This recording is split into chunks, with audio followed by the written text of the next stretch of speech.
સુરતના ભેસ્તાન વિસ્તારમાં 3 શ્વાનોને ઝેર આપીને મારી નાખવામાં આવ્યા હોવાનો વિડીયો સોશિયલ મીડિયામાં વાયરલ થયો છે।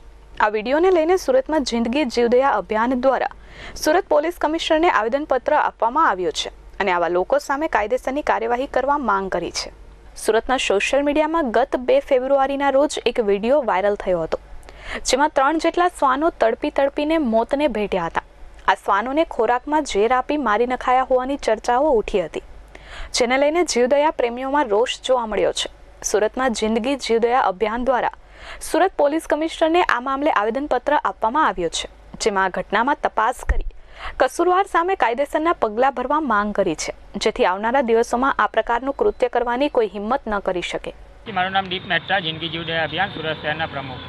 ગત તારીખ 2/2ના રોજ સોશિયલ મીડિયાના માધ્યમથી એક વાત જાણવા મળેલી કે સુરત શહેરના ભેસ્તાન વિસ્તારમાં આવેલા વિનાયક રેસિડેન્સીમાં 3 કૂતરાઓને ઝેરી દવા આપીને મારી નાખવામાં આવી છે, જે આપ લોકોએ સૌએ વિડીયો નિહાળ્યો છે સોશિયલ મીડિયાના માધ્યમથી। તો તે વ્યક્તિને ધારાધોરણે કાયદેસરની કાર્યવાહી કરવામાં આવે તે બદલ આજે સુરત પોલીસ કમિશનરને અમે આવેદન પાઠવવા આવેલા છીએ।